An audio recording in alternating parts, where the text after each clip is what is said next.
We're joined by our Tuesday Talker, Chad Romero. Good morning. Do you remember when we started this adventure? September? It's been like, gosh, yeah. October? Something You know like what? that. It makes sense. Yes, because in your spot, we used to have Tech Tuesday. Yeah. And he moved in the beginning of August. So it must That's have been right. around September. That's right. I think I filled in like the next week. That's yes. right. You know, his chair wasn't even cold yet. I know. And I jumped someone right new. in. Yes. Right. Anyway, we have gone all this time and not even repeated a topic. Right. And I also don't feel like we've even gotten really far into Look, it's so in depth. That's right. I mean, I could pick. It's just ridiculous, especially when it comes to money, right? So you can watch almost any cable channel, and within about 5 minutes of turning it on, you will see some update on the market for the day. Yes. Whether it's a report from the New York Stock Exchange, whether it's a little graph, you know, the little graph you see. the infamous graph. People live by that. You know, it's their soap opera to Right.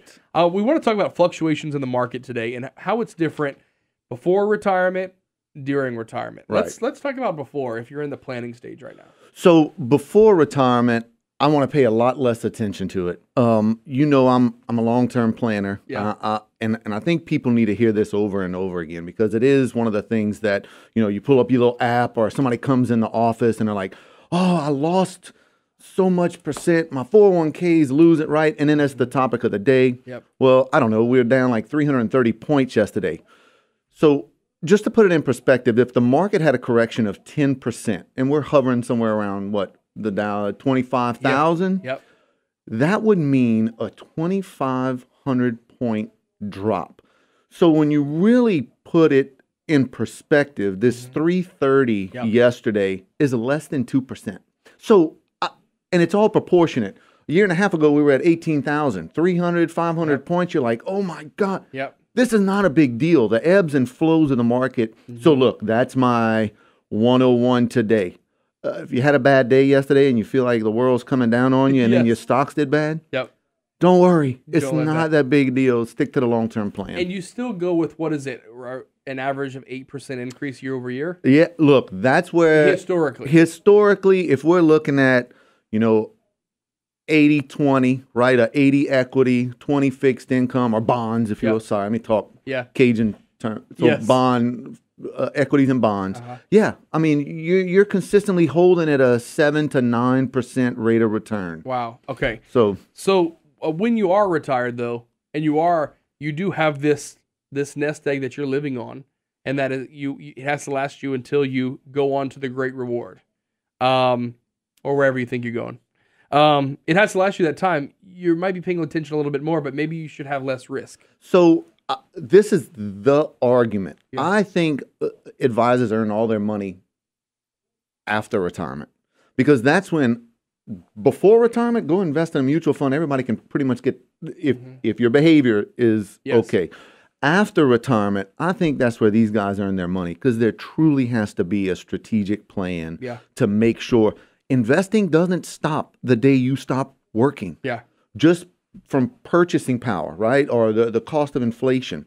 That alone will lose average, I don't know, past 30 years, about 2.75 to 3% inflation. So think about you having $1 million, you're going to lose 3% every year. So the money has to be invested. So one way we offset that is to keep a nice bucket of cash, which is usually maybe even as much as a couple of years of income in cash. That way, if the market does make a major correction, guess what we can do? Stop taking distributions from your invested dollars. Start using some of the cash. Wait for the market to go back up, and then replenish that cash once the market's back up. That's kind of the default. It gets a little bit more complicated than that. But that's why you have someone like you. That's what I'm here for. Okay, I want to ask you just about debt. Because we hear a lot about debt. We see a lot of things about credit card debt. Student loan debt, mortgage debt, car note debt, everything like that. And we hear some people say there's some good debt that's okay, it's worth it. Educational debt is one. If you are, going to school and then that allows you to, earn gainful employment and then you can pay it back. Good. A house payment. Right. Good. If you have everything paid off though, I think some people are at a point in their life where you either are in this group that thinks I'm always going to have a car note, so I just accept it as part of my monthly expenses. Right. And then getting to a part where it's like, maybe I should just work on paying all those off and paying that stuff off. what is your just kind of general advice for someone who might have the money? Because there are people who have cash, who like cash, and they still will have credit card debt. Yeah, I am a debt. I hate debt. I absolutely hate it. You know, all this good debt, bad debt. It's the only good debt I would say would be the house. Mm-hmm. Given the low interest rate environment, right? If you can get a mortgage at 4%, and we've been able to do that for the past 5 years, that's given us an opportunity to not do those. And look, everybody's situation is different. So I'm not advising you to go do a 30-year mortgage, right? Talk to your broker. But that 30-year mortgage allows us to invest what you would pay extra to pay that house off and get a better return than 4%. Mm-hmm. Mm-hmm. Credit cards, get rid of them. I don't care if you 0%. It just complicates everything. Cars, look, we are those people that drive cars for 50. If it's running, we're driving it. Yes. I'm sorry. I don't have nothing to prove to anyone. And we just hate debt.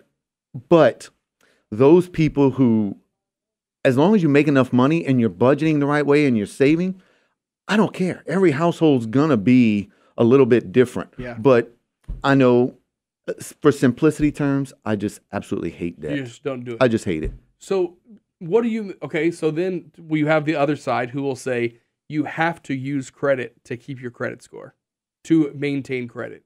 Is it not worth it to you? Blah, blah, blah. Blah. I hate it. Really? I don't care. Yeah, early on, go finance you a piece of furniture, wherever. I don't know who y'all. Washer and dryer. Yeah, washer and dryer. Go get that. Right, build your little credit. Get a $500 credit card. Pay it off every month. Get one of these nice cards that pay you points to fly. Yep. Start doing that, but you have to be diligent and disciplined, just like with everything else. And you got to pay it off. And you got to pay it off. Right.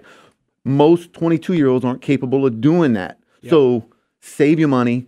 Save cash, go buy you a $4,000 car, because I know in the end, as that debt starts to compound and accumulate, it is harder to dig. I don't care about credit scores.